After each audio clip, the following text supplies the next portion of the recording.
Hello, my name is Lenny Alsfeld. I am one of the original founders of a nonprofit called A Child's Wish.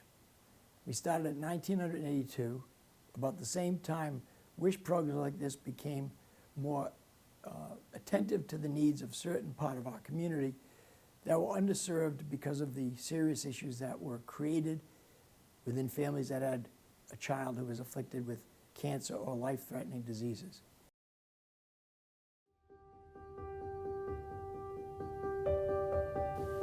During those years, we've been able to meet and celebrate their lives in more than 1,700 situations with an entire all-volunteer organization and an entire volunteer board. 11 members have served this community statewide in Louisiana with over 240 different years of activity as volunteers in this organization. 100% of the Board of Volunteers and 100% of the money we raise goes directly to underwriting children's wishes. I was interested in this business when I moved here in 1981 because my godson, Jason Green, was diagnosed with leukemia, a time when there were very few cures for that kind of a disease. We've had many advances since then.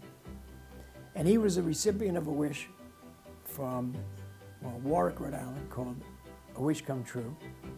And they started as a volunteer, as did Make-A-Wish at that time. And of course, we all know the success that Make-A-Wish has had across the country. Our focus has been particularly on only Louisiana domiciled children. A wish includes the child who's fighting the disease, all the siblings, and immediate family members. And the wish has no limit in terms of what we will spend on it or what will be included in that wish. In most cases, they like to go to Disney. But we've had some that has particular interest in a certain kind of a door. We've built gyms in the backyard of houses, tree houses. We've sent some to Alaska. We've sent some children to Hawaii. And in all cases, it's the child who makes that decision. The most beautiful part is that members of the family now get to celebrate the life of that child instead of be distracted by the serious issues that tie up so much of their time and interrupt what would be a normal day-to-day schedule.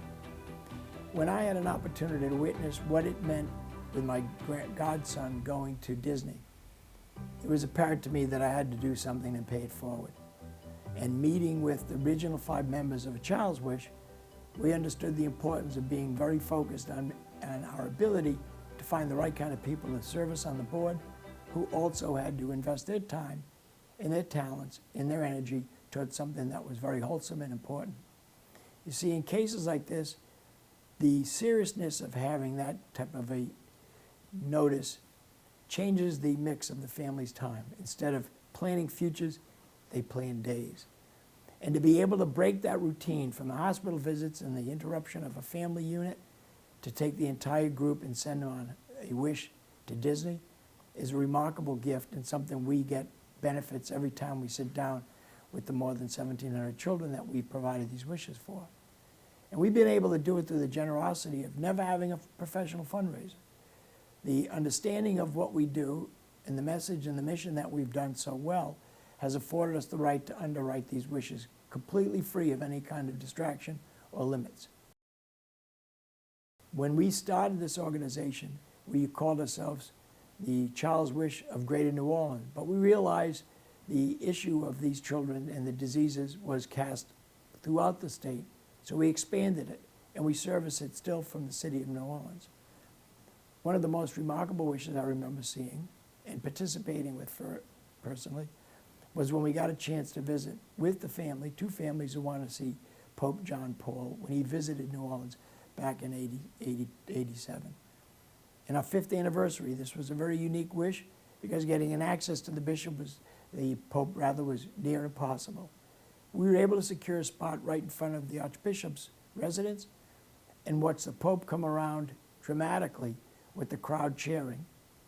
We had a sign that I held up that said, "Bless me, Father, for I am dying." It captured the Pope's view, and he stopped immediately and blessed both families, leading them to all fall out in the wet grounds. He came back around a second time and blessed them again. And the beautiful part of that story is that while we lost the young girl, the young boy, who at the time was 5, is now 40, He's married with children and in perfect health. It is clearly a miracle, and the power of the Pope takes full credit for that. So in our view of the future is enlightened by the ability of hoping someday our organization is out of business because there's no longer cancer taking the lives of so many young men and women. We look forward to being able to serve the community until those days actually occur.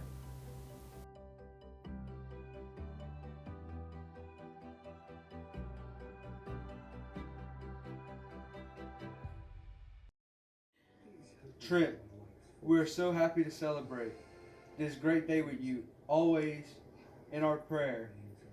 Warm regard, Mr. Lenny Allsfeld. Alfido. Allsfeld, that's all right. Allsfeld. No, you probably pronounced it correctly. That's probably how Lenny spelled it. Go with that. That's probably how Lenny spelled it. And nothing can change the incredible person you are. Dear Trent, what a blessing to have you as our newest Saints fan and friend.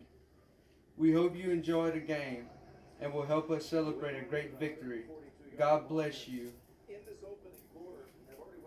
Cindy. Yours truly. Who dat? Who dat? All of love and prayers, Meg and CK. Yep. Thank y'all Thank so you. much.